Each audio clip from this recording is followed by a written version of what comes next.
আজকে এনসিপি, জামাতে ইসলামী এবং তার অন্যান্য দোসররা যেখানে একটি জুলাই ঘোষণাপত্র মানিক মিয়া এভিনিউতে প্রকাশ করার জন্য রাষ্ট্রের কোটি কোটি টাকা খরচ করে একটি অনুষ্ঠানের আয়োজন করেছে এবং বাংলাদেশের বিভিন্ন অঞ্চল থেকে ৮ জোড়া মানে ১৬টি ট্রেন ভাড়া করেছে।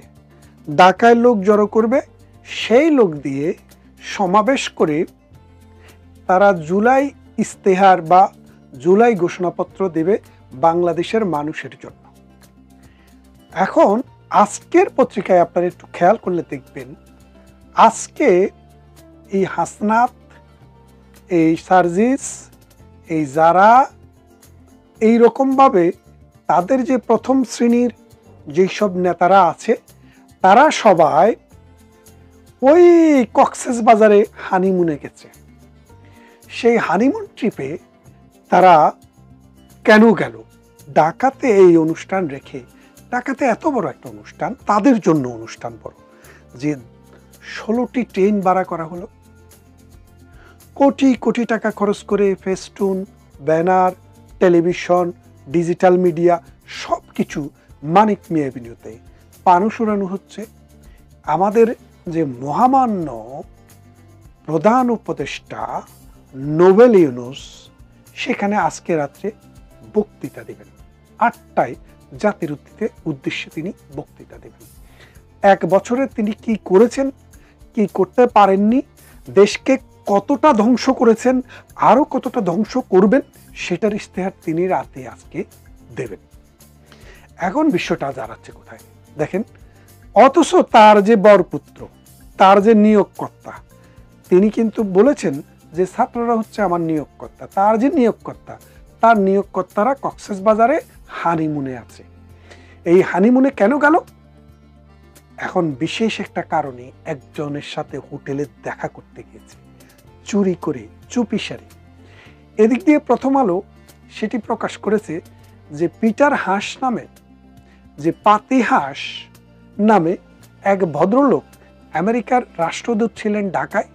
তিনি বাংলাদেশের রাজনীতিতে বহু নোংরা ডাটি গেম খেলেছেন, আমরা দেখেছি। সেই পিটার হাসের সাথে বৈঠক করার জন্য একটি ৫ তারকা হোটেলে তারা আজকে চট্টগ্রাম চলে গেছেন, কক্সবাজার।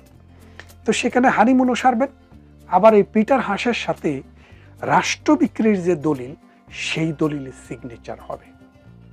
আপনারা জানেন, ডোনাল্ড ট্রাম্প ক্ষমতায় আসার পর তিনি বলেছিলেন যে বাংলাদেশে এই ছাত্র আন্দোলনের জন্য, বাংলাদেশের সরকারকে উৎখাত করার জন্য আমেরিকার ডিপ স্টেট $50 মিলিয়ন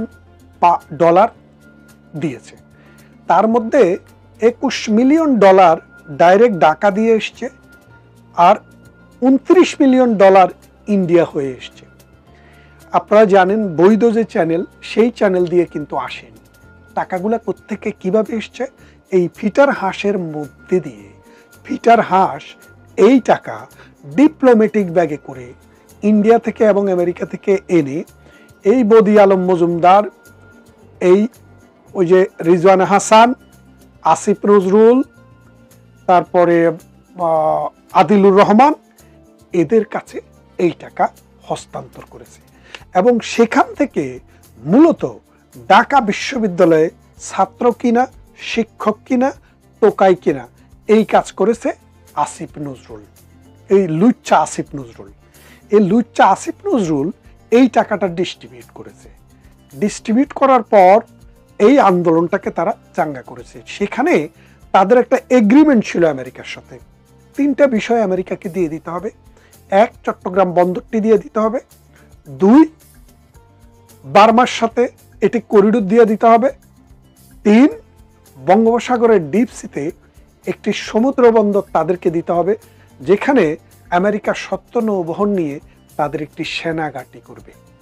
তাহলে খেয়াল করে দেখেন, এখন 1 বছর হয়ে গেছে, আমেরিকা দেখছে যে তারা কিন্তু আরো আগেই কাজটি করার চেষ্টা করেছে, বাট ডক্টর ইউনূস বিএনপি থেকে বাধার সম্মুখীন হয়েছে, জনগণের থেকে বাধার সম্মুখীন হয়েছে, আর্মি থেকে বাধার সম্মুখীন হয়েছে, যার ফলে ডক্টর ইউনূস আমেরিকাকে বলল যে আসেন আপনারা আসলে ওই ছাত্রদেরকে যারা মব সৃষ্টি করতে পারে, যারা ভায়োলেন্স সৃষ্টি করতে পারে, যারা মানুষকে ধর্ষণ করতে পারে, যারা মানুষকে হত্যা করতে পারে, যাদের কাছে পাকিস্তান থেকে মানে জাহাজে জাহাজে অস্ত্র আসা, যে অস্ত্রের ভান্ডার যাদের কাছে আছে, তাদের কাছে যদি ম্যানেজ করতে পারেন তাইলে আমি আপনাদের এই শর্ত পূরণ করতে পারব।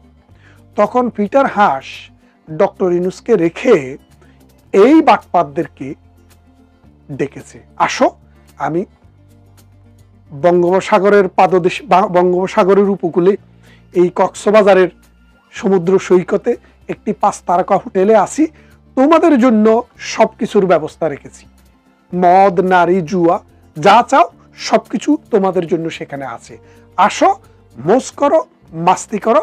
এই পাকে দিয়ে আমরা আলোচনা করব। এদিক দিয়ে আবার তাসনিম জারা নামে একজন ডাক্তার, যিনি মাঝে মাঝে ওই সেক্সুয়ালিটি নিয়ে উনি ভিডিও করতেন আগে, আপনারা দেখে থাকবেন, দেখে যদি না থাকেন আমি লিঙ্ক দিয়ে দেব আপনাদেরকে। তো সেই তাসনিম জারাকে নিয়ে গেছে, তার হাজবেন্ডও সাথে গেছে। কেন নিয়ে গেছে জানেন? কারণ হচ্ছে এই বাটপারগুলা কেউ ইংরেজিতে একটা বর্ণ কথা বলতে পারে না, তো এখন পিটার হাসকে তো বাংলা বলানো সম্ভব না। এই বাটপারদের কথাবার্তা ইংলিশ ট্রান্সলেট করে দেওয়ার জন্য, কমিউনিকেট করে দেওয়ার জন্য এই তাসনিম জারাকে নিয়ে গেছে। তাসনিম জারা হলো ওই কাবাব কাহাড্ডি। এই তাসনিম জারাকে নিয়ে এই বাটপাররা আজকে বাংলাদেশে কক্সবাজারের সমুদ্র সৈকত, মানে কক্সবাজার থেকে কুতুবদিয়া বা মহেশখালী ওদিকে আমেরিকাকে একটি সি পোর্ট দেওয়ার ব্যাপারে আজকে ডিল করবে। কক্সবাজারের উখিয়া দিয়ে ওখান দিয়ে একটি করিডোর দিবে। কার সাথে করিডোর? মায়ানমারকে একটা করিডোর দিবে, এবং বাংলাদেশের যে সমুদ্র বন্দর, চট্টগ্রাম বন্দর, সেই বন্দরটি আমেরিকান নমিনেটেড কোনো কোম্পানির কাছে দিয়ে দিবে। নমিনেটেড কোম্পানির কাছে দিলে যে সুবিধাটি, যে সেই সুবিধা হলো যে তারা অস্ত্র পরিবহন করতে, চালান করতে সুবিধা, কারণ তাদের কথা মতো চলবে। এখন তাহলে বোঝেন, এতদিন পর্যন্ত যে জুলাই ঘোষণা শুনতে শুনতে আপনাদের ঘুম হারাম হয়ে গেছে, আপনারা মনেই করে নিয়েছিলেন, ধরেই নিয়েছিলেন জুলাই মাসের ভিতরে এটা ঘোষণা আসবে, বাংলাদেশ প্রজাতন্ত্র বাতিল হয়ে যাবে। সেখানে বাংলাদেশ প্রজাতন্ত্রের নাম হবে গণপ্রজাতন্ত্রী বাংলাদেশের জায়গায় জনগণতন্ত্রী বাংলাদেশ। এটা বদলে যাওয়ার কথা ছিল। 1972 সালে 30 লক্ষ শহীদের রক্তেতে দিয়ে লেখা যে সংবিধান, সেই সংবিধানটি চলে যাবে। বাংলাদেশে যে সুপ্রিম কোর্ট, বাংলাদেশের যে সমাজ বিচার ব্যবস্থা, শাসন ব্যবস্থা, বাংলাদেশের যে আর্মি ব্যবস্থা, সব কিছু শিফট হয়ে যাবে। প্রধান বিচারপতি থাকবে না, এবং প্রধান বাংলাদেশের রাষ্ট্রের যে প্রধান প্রেসিডেন্ট, তিনিও থাকবে না। এরকম একটি ঘোষণাপত্র তো তারা দিতে চেয়েছিল। তাদের ওই তাত্ত্বিক গুরু, কি জানি নাম, ওই যে ফরিদার হাজব্যান্ড, এই ফরিদার হাজব্যান্ড, উপদেষ্টা ফরিদার হাজব্যান্ড ফরহাদ মাজার, তিনি নাকি তাদেরকে সেটা তৈরি করে দিচ্ছেন, এবং সেটা লিখার কাজে আরো সহযোগিতা করছেন ওই ফ্রান্স প্রবাসী এক নব্য মুসলিম। তারা এই জুলাই ঘোষণাপত্রটি জুলাই মাসে দিতে পারেননি। এখন আগস্টের আজকে 5 তারিখ, আজকে দিবেন। প্রধান উপদেষ্টা টেলিভিশনে ঘোষণা করবেন, আর এক মানিক মিয়া এভিনিউতে এনসিপি ঘোষণা করবে। কিন্তু এইটার গুরুত্বটা আমাদের কাছে যেমন ছিল না, আজকে কিন্তু প্রমাণ হলো এটার গুরুত্ব তাদের কাছেও নাই। কারণ পিটার হাসের ডাকে তাদের ফাইজামা খুলে যাচ্ছে, হাফ প্যান্ট খুলে যাচ্ছে, ভয়ে বাবা ডাকতে ডাকতে দৌড়াইয়া এই দিনেও তাদেরকে কক্সবাজার যে হাজির হতে হয়েছে। কারণ পিটার হাস তাদেরকে বলেছে, হয় তোমরা আমাদের যে 3টি দাবি, এই 3টি দাবি তাড়াতাড়ি পূরণ করে দাও, আর তা না হলে আর্মি দিয়ে আমরা পাওয়ার টেক ওভার করিয়ে তোমাদেরকে রাস্তায় ঝুলিয়ে ঝুলিয়ে হত্যা করব। এই রাস্তায় ঝুলিয়ে হত্যা করার ভয়ে রাস্তায় ঘাটে, হাটে মাঠে তাদেরকে যেখানে সেখানে মানুষ পিটাবে, হত্যা করবে, জবাই করবে। এই ভয়ে তারা এখন এই পিটার হাসের কাছে ছুটে গেছেন।